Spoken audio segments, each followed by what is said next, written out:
Terima kasih yang sudah hadir. Rekan-rekan abang-abang juga kakak-kakak dan ibu-ibu yang sekalian yang saya cintai. Ada ibu-ibu. Amin. Kayaknya ngejagain anaknya Bu ya? Iya. Oh iya. Izinkan saya memperkenalkan diri. Nama saya Muhammad Alfian sebagai MC. Pertunjukan malam ini saya menjadi bagian dari produksi pertunjukan dari Laboratorium Aktor Indie yang diinisiasi oleh Indie Production. Rumah Kreatif Indie Production adalah sebuah ruang yang kemungkinan terbangunnya gerakan seni yang bebas dan meluas. Meluas Bu, ini berarti udah meluas ini Bu. Udah meluas banget doain ya Bu ya. Sebagaimana program juga gagasan yang lahir dari perkumpulan diskusi menjadi kanal alternatif lagi prosesi karya seniman bagi lintas disiplin. Setelah tahun lalu mengemas sebuah event Indie Art Fest, sebelumnya tahun yang lalu ada Indie Art Fest yang diadakan di GKJ bersama Pak Jovin juga di sana. Halo Pak Jovin. Asik. Yang seluruhnya proses tanpa melibatkan instansi juga lembaga sebagai pendukung produksi. Jadi kita independen. Jadi kita nggak ada iming-iming yang kayak oleh-oleh kita Sugiharto gitu, nggak ada Bu. Ya. Dan juga lalu tentang pentas pertunjukan spasi. Spasi adalah naskah karya yang ditulis atas dasar kegelisahan tentang peristiwa tahun 1998. Ibu udah lahir belum Bu? Ya. 98. Wah, berarti tadi Ibu tahu ceritanya. Sebuah fragmen tentang kondisi psikolog keluarga korban tragedi penculikan aktivis mahasiswa. Baiklah, para penonton yang cantik dan ganteng-ganteng. Inilah pertunjukan Laboratorium Aktor Indie dengan lakon berjudul Spasi, karya dan sutradara Ayak Ema. Selamat menyaksikan.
Tadi itu ayahnya Faras.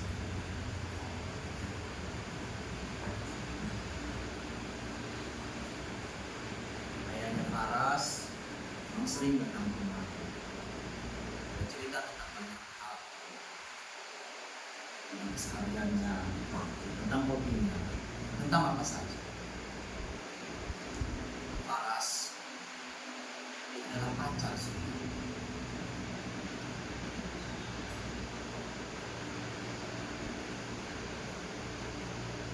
Entah kenapa ayahnya Faras sering bercerita bahwa orang yang bilang menculik itu harus mendapatkan banyak simpati.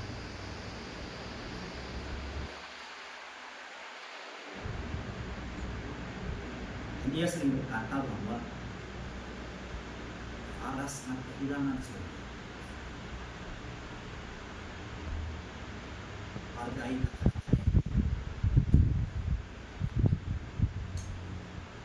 walaupun terkadang kata-kata selalu tidak sesuai dengan perilaku. Nyatanya, aku sudah hampir 10 tahun melihat Ibu Haras berjalan dengan laki-laki lain. Memang nyatanya, cinta itu sangat sulit sampai saat ini.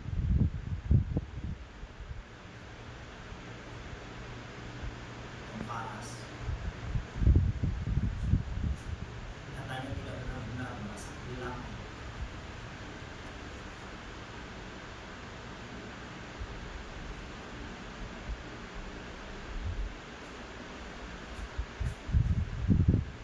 Suryana,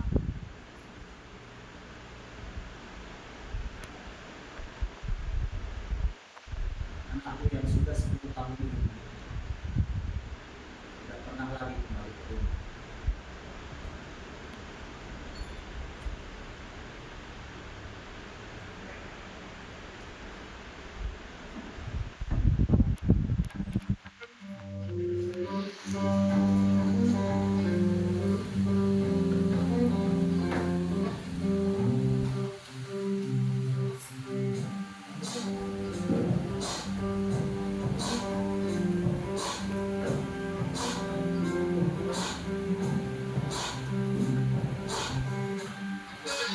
Oh iya, semua itu sudah saya koordinasikan kepada yang lainnya.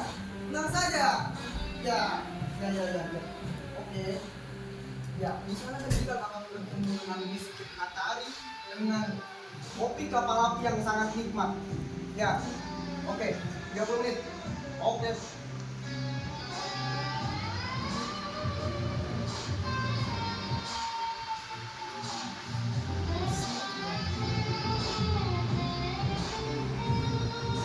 Wah, perkenalkan, nama saya Bardon.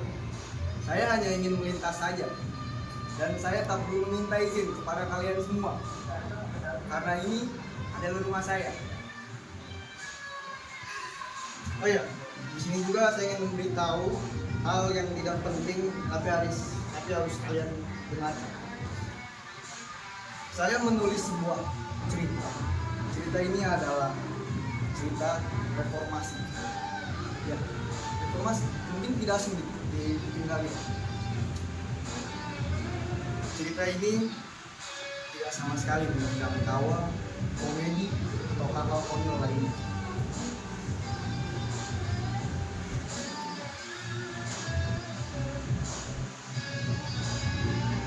Tapi untuk sebagian orang menganggapnya sebagai kekonyolan yang naif atau berita kesia-siaan belaka. Tapi tak mengapa, hari ini adalah hari terbaik bagi saya karena saya menginjakkan kaki di industri buku nasional. Oh ya, saya akan meneruskan membaca catatan saya tadi malam ya. Dan jangan lupa, nama saya Bardon.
kehilangan dan pergerakan mahasiswa di koran.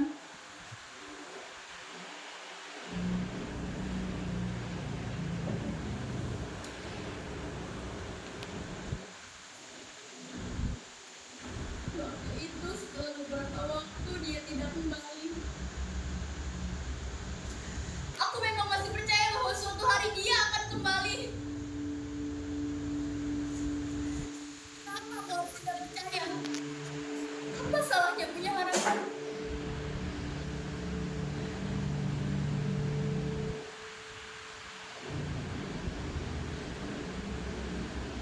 Hidup begitu singkat.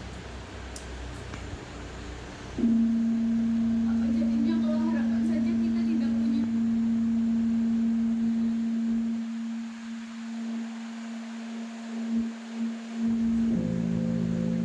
Dan dia memang kembali saat itu.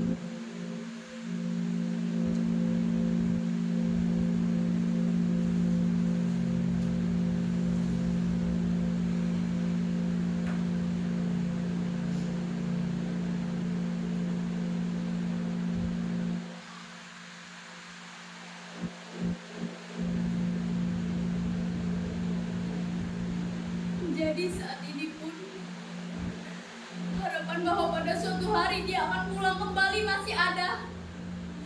Berharap dan menunggu, berharap dan menunggu, berharap dan menunggu. Tapi semua memaksa aku untuk percaya bahwa dia sudah pergi. Dia sudah mati.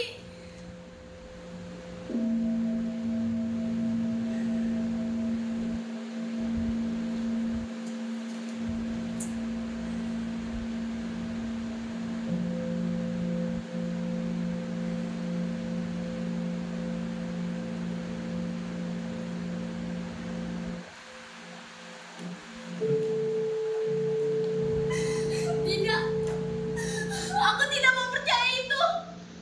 Meski dalam hatiku sudah terlalu sering kuingkari diriku bahwa kemungkinan besar dia mestinya sudah mati. Kenapa kalian hancurkan semua harapanku? Kita harus menerima kenyataan. Begitu katamu.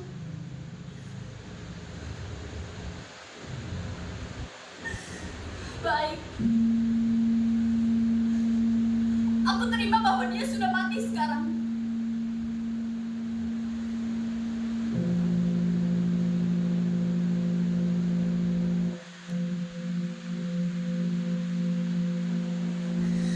Tapi aku tidak terima kalau dia itu boleh diculik, dianiaya, dan akhirnya dibunuh.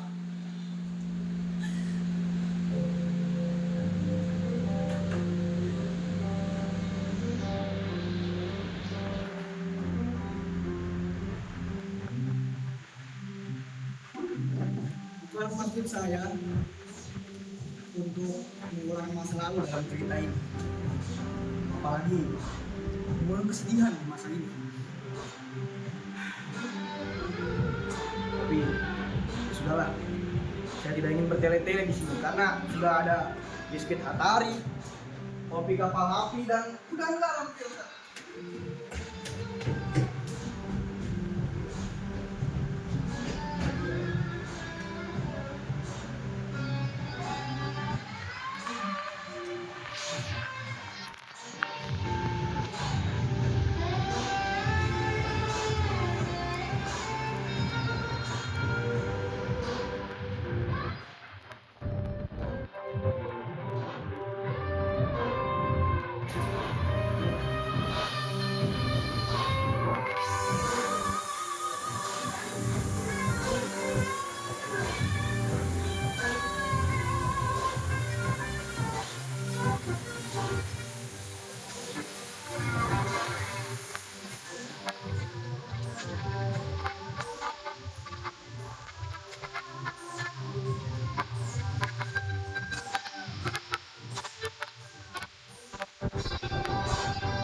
Tolong.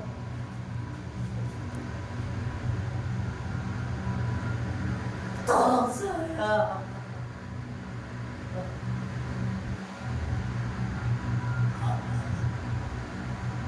Tolong. Tolong saya.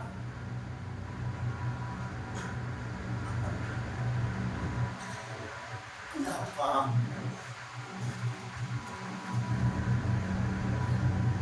Kenapa? Saya mohon. Tolong saya. Kenapa? Kenapa saya yang melakukan seperti ini?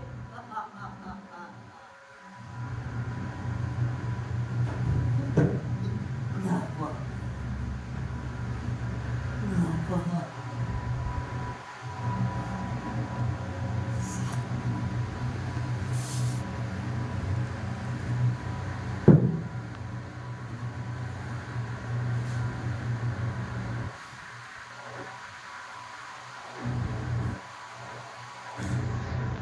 Kalau memang saya melakukan sebuah kesalahan,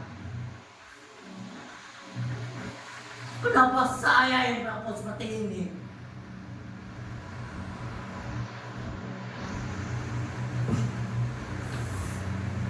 Kenapa saya tidak diberi penjelasan lebih dahulu? Saya mohon. Saya mohon. Tolong saya. Tolong.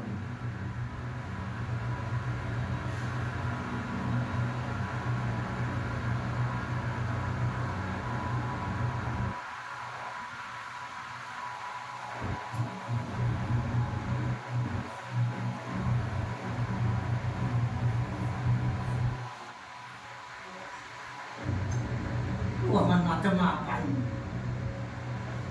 Tempat macam apa ini?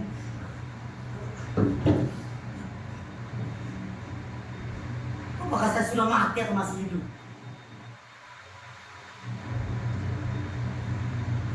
Tapi saya tidak bisa berdiam diri saja di sini.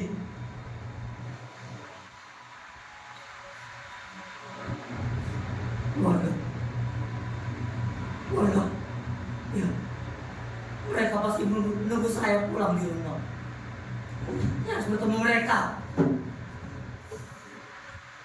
Siapapun itu saya tolong. Tolong saya. Saya tidak tahu saya di mana saat ini. Tolong. Tolong buka saya. Buka. Buka.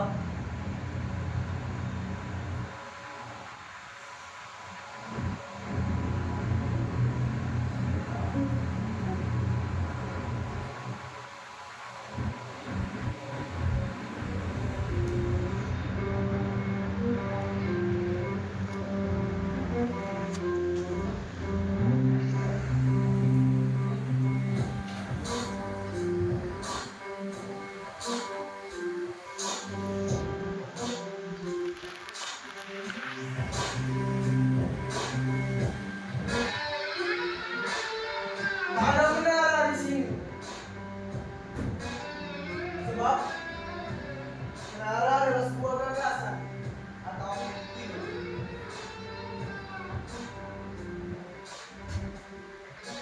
Di sini hanya ada dinding, lantai, dan atap. Seperti seorang menyatakan sikap dan pemikiran itu dapat dijangkau sedemikian ketat. Tapi apakah memang seperti itu? Apakah dari jarak? Tak ada spasi. Kata-kata tadi saya ambil dari buku saya. Ya, buku itu juga mengandung ideologi spasi. Benar? Ideologi spasi itu adalah spasi itu kan adalah jarak antara huruf satu dan huruf yang lainnya. Spasi adalah kekosongan. Spasi juga adalah kehilangan. lakukan di neraka. Lantas apa rentetan dari kehilangan ini? Maka pada batasan ini semuanya coba dihadirkan sebagai sebuah pengingat, sebagai ungkapan, perlu juga reaksi.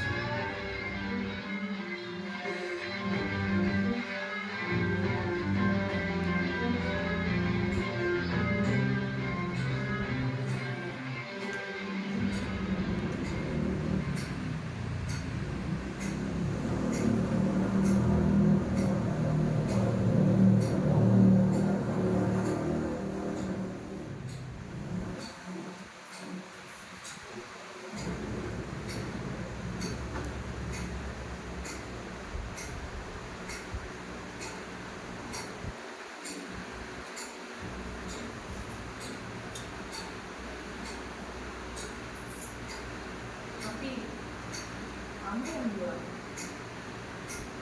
ada temannya yang dibebaskan. Kamu bercerita bahwa sebelum dilepas tutup matanya itu, di hadapannya orang-orang itu dalam mereka berdiri sendiri. Yang di antara lain foto keluarganya, foto orang tuanya, dan foto saudara-saudara. Lantas orang-orang itu berkata, kami tahu siapa saja keluarga saudara.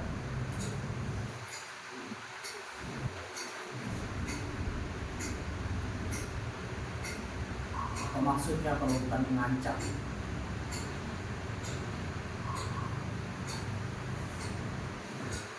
Menurutmu apa?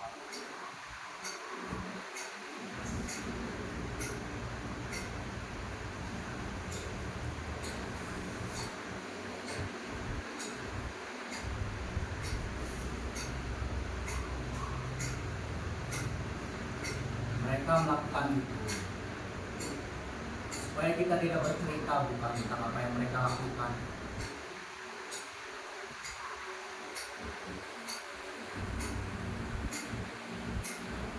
Itu namanya teror. Abi itu hanya lepas Abi.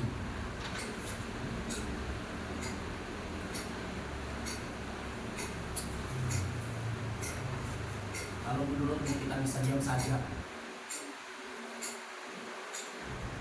Sudah 10 tahun semenjak kejadian itu. Banyak beberapa di antara mereka yang sudah mati.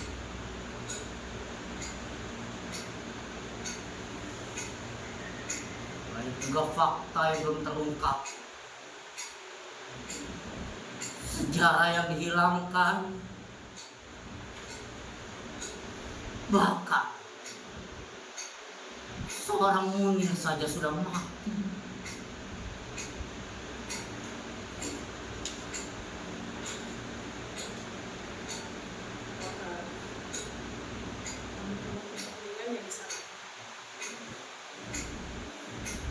Jangan sendiri di sini. Mereka dan orang-orang itu tertawa-tawa di atas sana melihat aku setiap minggu berdiri memegang payung. Anggap saja mereka itu sudah tidak ada di bumi ini. Tapi apa salahnya kalau kita menganggap mereka itu masih hidup?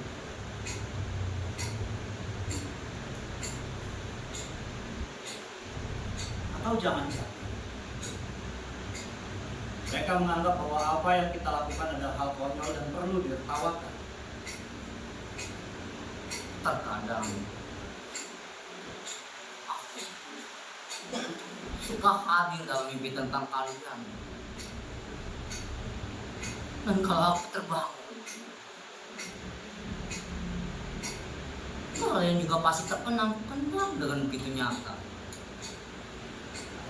Seolah-olah kalian tidak pernah menemukan aku mati.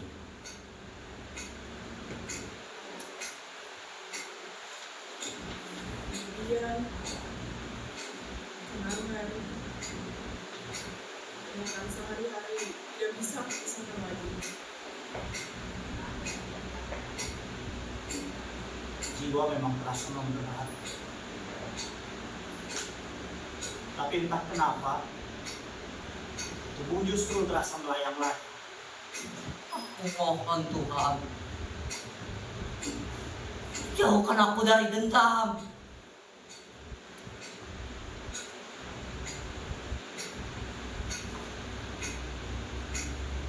Menurutmu, kita diam saja, sedangkan amarah kita masih sama dengan hari ini.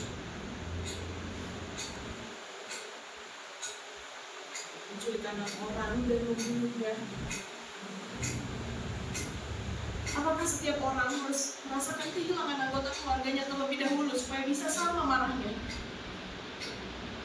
Kakakku tidak bisa berpikir lain sekarang bahwa dia tentu sudah tidak ada. Tetapi kehilangan tanpa kejelasan hanya bisa tenang hanya dengan akal tanpa membawa-bawa perasaan. Bagaimana perasaanku bisa membuatku yakin bahwa dia memang hilang begitu saja? Orang mati saja masih bisa jenazahnya. Apakah kalian melihat? Atau kalian sudah ketemu? Lalu apa ceritanya? Atau kalian belum mendapatkan jawaban? Iya. Jawaban yang selama ini masih dipertanyakan.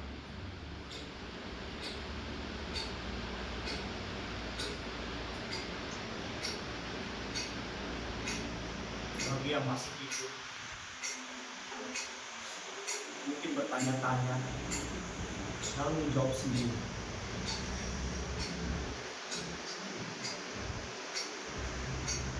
Tanya-tanya lagi, terus menjawab sendiri.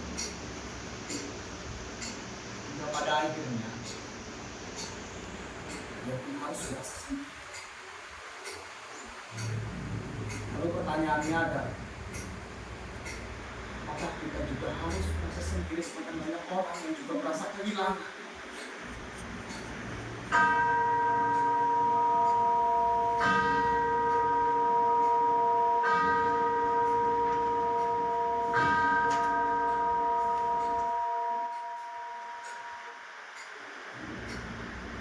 Sebetulnya tidak pernah mereka itu membicarakannya. Bahkan seperti Umar, sampai beberapa tahun sudah banyak yang berubah. Banyak juga yang tidak pernah berubah. Rasa-rasanya aku pun sudah mulai tumpah sekarang. Setelah masa hidup yang tidak lama, lupa hal ini, lupa hal itu. Tak pernah berubah. Aku tak pernah berubah. Saat ini masih sama. Aku masih sering bertanya-tanya sendiri. Bagaimana kalau hari ini dia masih hidup? Atau sedang apa dia di sana saat ini?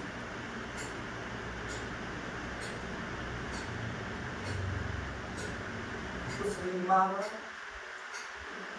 tertawa, dan mengumpat-umpat sendiri. Culik, bangsat, penipu, beraninya membunuh orang sipil, semuanya pula. Atap saja kosong, seperti segalanya yang akan tetap tinggal kosong.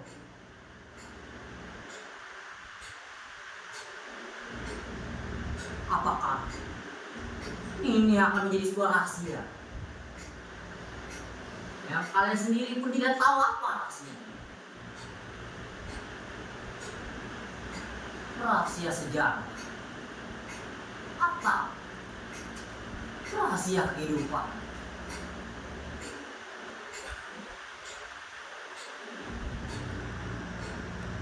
Menurutku,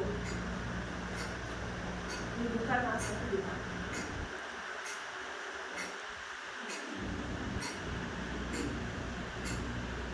Ini suatu aib,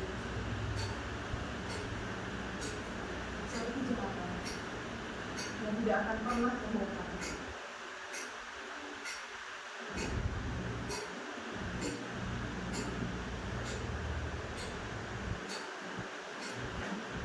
Gila. Iya, gila. Dan sekarang para penculik itu sudah jadi penguasa.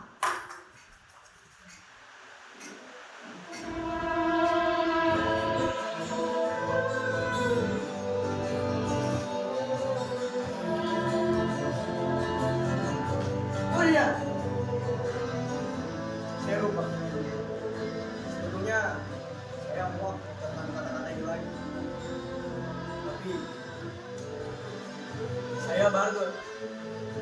Saya adalah jarak yang ingin disuarakan. Di sini. Terima kasih.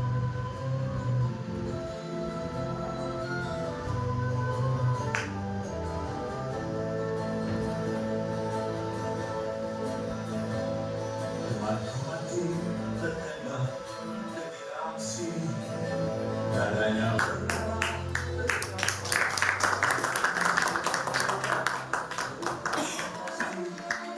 dan melukai hati sahabat anak dan istri. Demikianlah pertunjukan ini, laboratorium aktor ini para pemain. Arif lalu sebagai anak dan korban. Tepuk tangan buat Arif. Andini sebagai perempuan. Tepuk tangan untuk Andini. Teguh Priyono sebagai lelaki dan ayah. Tepuk tangan buat Teguh Priyono. Aul sebagai ibu. Tepuk tangan sebagai dan Bator sebagai Arka. Tepuk tangan semuanya. Terima kasih. Kita panggil penata musik Wisnu Tirtayasa. Wisnu turun. Penata artistik Alfian saya sendiri. Penata cahaya Roji. Audio visual yaitu Febran Baktiar, set manager. Imam Orok, sutradara Bang Ayak MH. Jopin Kurniawan dan Profesor Silmi.